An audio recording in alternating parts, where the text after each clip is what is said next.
Karari Frankie, kumusta kayo? Ating pag-usapan, Bandam. Nako, nagwala. Asa si mga security guard. Dahil unang-una, gusto niya ito lumabas punto por punto. Alam niyo naman kapag nasa orphanage ka or home facility, home for the agent, bawal lumabas ang mga pasyente. Bago natin ipagpatuloy ang ating pag-uusapan, please don't forget to subscribe my YouTube channel, Kuya SMB Vlog. Ngayon mga ka-idol, ating pag-uusapan regarding po doon sa sitwasyon kung bakit nagwala si Vandam sa loob ng orphanage kung saan siya nakatira ngayon punto por punto.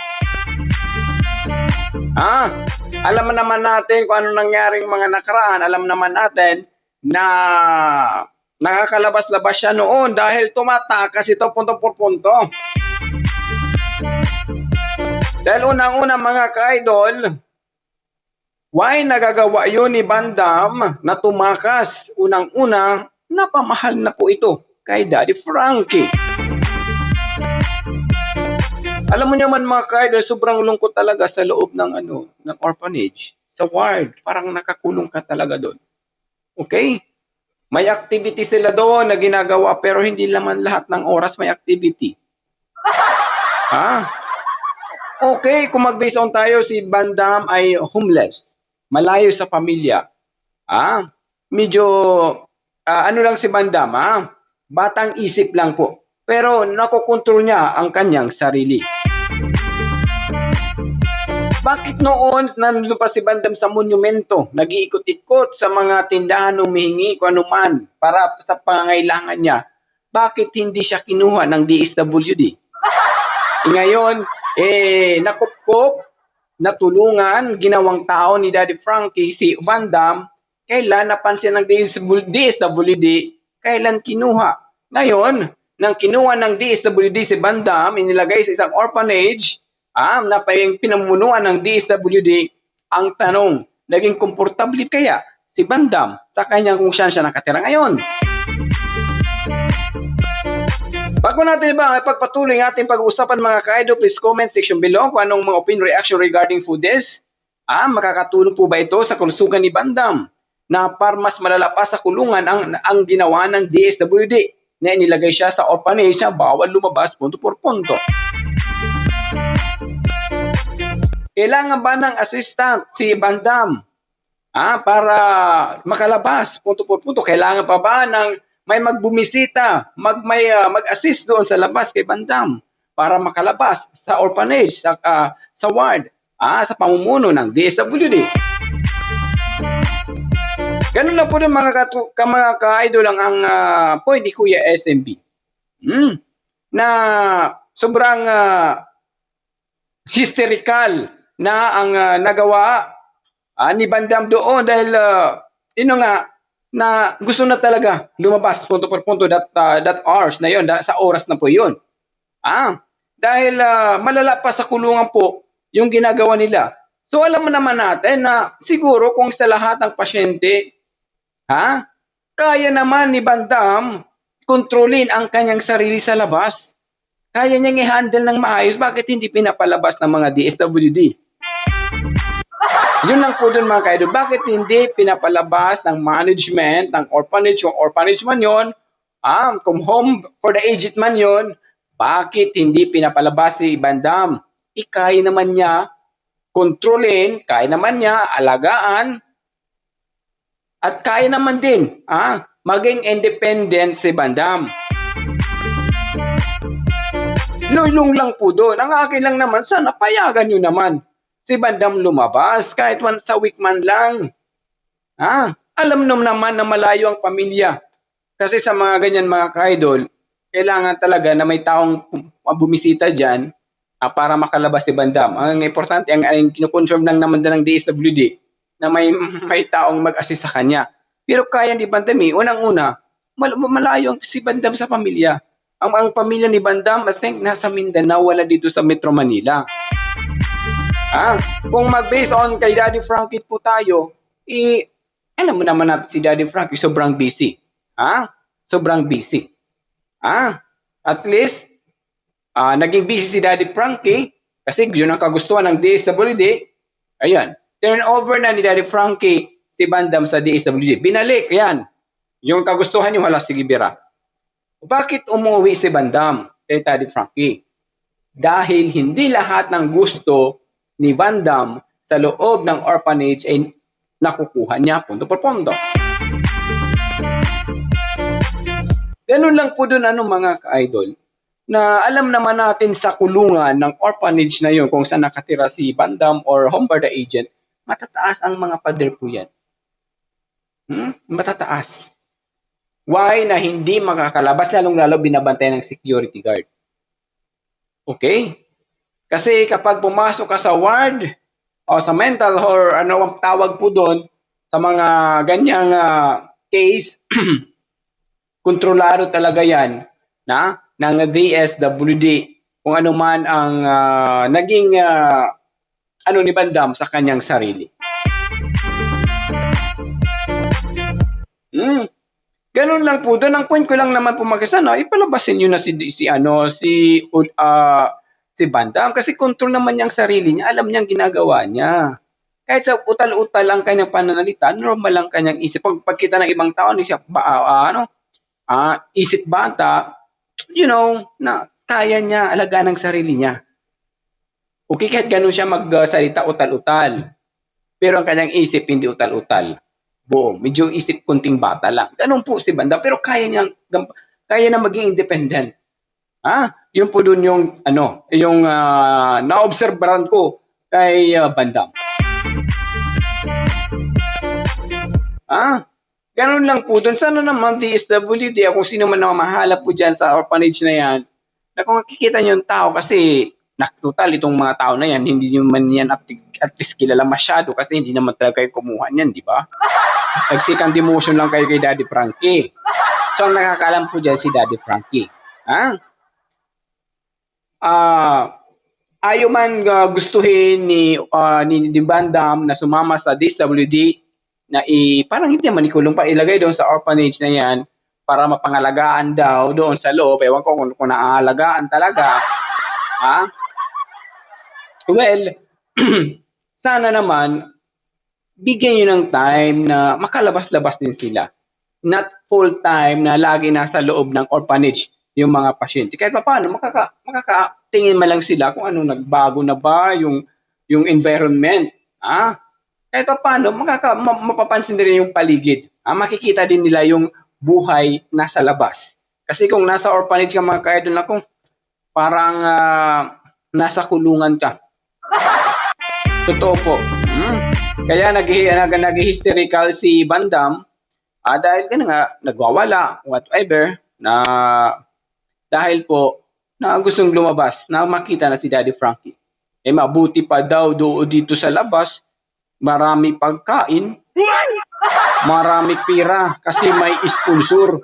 Pero DSWD wala sponsor. Ang pagkain bilang lang.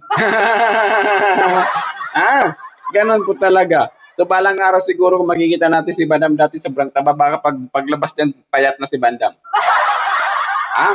Ay ganon lang po doon mga ka-idol yung ni Kuya SMB.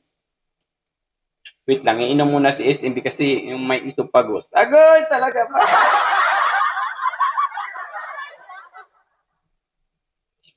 Ganon po mga ka-idol. Yung point ni Kuya SMB. Na sana naman, magmawa kayo ng program or mag-ano kayo ng anong tawag doon, yung rules ba ang tawag po doon sa loob ng ward na pwede lumabas ang patient kung kaya naman maging independent. Huwag niyong ibabad sa loob ng ward kasi baka maglalong mag-hysterical si Bandam. Kasi hindi natin alam mga ganyang problema sa pang-iisip. So, yun po. So, sana na may bumisita si kay Bandam sa ward na yon, sa orphanage na yon, kahit paano makalabas po siya.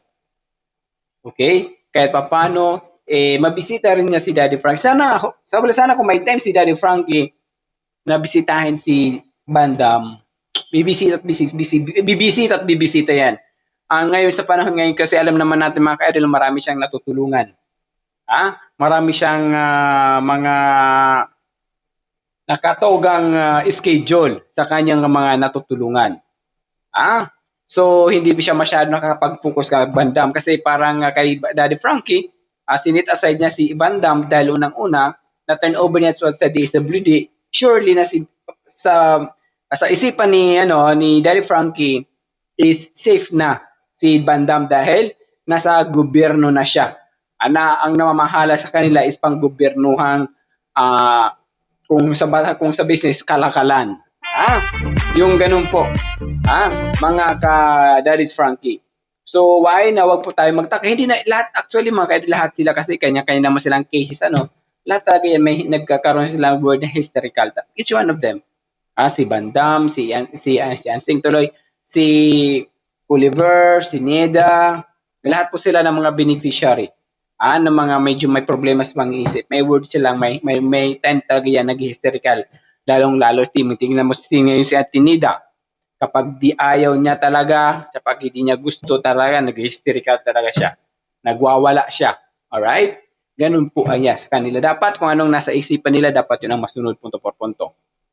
Kaya di ba nangyari ngayon kay Bandam. Di ba? Gusto yung lumabas, hindi nakalabas dahil nga pinagbabawalan nga kaya hysterical. Nagwala doon, na problema to ng security guard. Baka sabihin naman ni Bandam, gusto ko mag-security guard para kayo naman aking kukulungin. Ganun naman sa atin si Bandam kapag magsalita, medyo talo-tala, no? Natutuwa tayo ganun, no? Na sobrang tawa ko nung nililigawan ni Bandam si Joy Joy. Dami kong tawa nung buset talaga. Kaya yun po, mga ka-daddies Frankie sa mga nandyan, sa mga bagong pasok, please don't forget to subscribe to YouTube channel Kuya SMB Vlog. So wag na po tayo magtaka kung bakit at least may dahilan. Why Bandam is nagkaroon bakit siya nagganon? Bakit nagawa niya yun? Nagkaroon siya ng word na hysterical sa kanyang emotion. Nagwala siya dahil alam naman natin mga kaganyang problema. Dapat masunod talaga yung gusto nila. Kasi actually sa mga heritage sa mga orphanage na mga kail, ay grabe mga kail, sobrang bored talaga doon. Siguro may part doon at may television. Pero alam naman natin sa ngayon, hindi na masyado yan uso ang TV. Uso ngayon sa cellphone, social media. Uso na yan ngayon. Sana kung si Banda, mayroon man, allow man doon siguro. Games na lang. Pero mas maganda katulad sa kanila, may lagi may kausap. Kahit paano yung pang-iisip na medyo malibang sila sa kanila nakakausap. However, sa cellphone sila, di ba? So, mas maganda talaga mga ka-idol na sa mga ganyang programa ang naggobyerno ng DSWD, may mga sila mga ka-idol, may ginagawang plataforma, program para sa mga every hours dapat may ginagawa yung mga patient dun sa loob, may mga exercises, occupational therapy, OT, may snacks, may program, may karaoke, sila dapat doon meron dapat yan. Kahit paano doon nalilibang yung mga yung mga patient katulad ni Bandam. Why si Oliver ngayon nasa poder ng pamilya nila mga ka-idol dahil may nandyan mga pamilya nila to control, to assist him. While si Bandam why nandyan sa orphanage na yan dahil wala siyang malayo sa pamilya. So why doon siya? Be sure na safe. Yung pinayagan din ni Daddy Frankie dahil sure si Daddy Frankie na okay lang po yan. At least safe si Oliver. Not Oliver, Bandam. Si Bandam. Si Oliver safe doon. Kasi nandun si Ansing wag lang pakatiwalaan ng pera. Kasi kapag perang pag-uusapan, yari si Oliver ni Anseng. Kapag perang pag-uusapan natin. Ganon lang po doon mga ka-idol. Again, sa mga nandyan, kung may panahon, may time man na hinahanap ni Bandam si Daddy Frankie, so alam naman natin kung ilang taon sila nagsama ni Daddy Frankie, of course si Bandam, na parang si Daddy Frankie na ang naging pamilya ni Bandam dito sa kanyang kinakaraunan na lugar ngayon. Itinuring na pamilya ni Bandam si Daddy Frankie and also the Daddy's Frankie family. Dahil also sa loob ng kanyang shelter ni Daddy Frankie, itinuring ni Bandam ng kanyang pamilya. So ayan mga ka-idol, sa mga bagong pasok, don't forget to subscribe. At least kung hysterical man si Bandam, don't you worry. Kasi normal lang po yun sa kanila kapag hindi talaga masunod ang gusto nila, magkakaroon talaga ng pagwawala. Kasi gusto na talaga nila kung anong nasa isipan nila talaga, masusunod punto por punto. Alright? So hanggang dito na lang muna tayo mga ka-idol. Sa mga bagong pasok, salamat sa pagkilala kay Kuya SMB sa pagtanggap dito sa Daddy's Frankie Community. Maraming salamat po sa inyong lahat. Again, this is Kuya SMB para sigurado po por punto, pack na pack and full na full.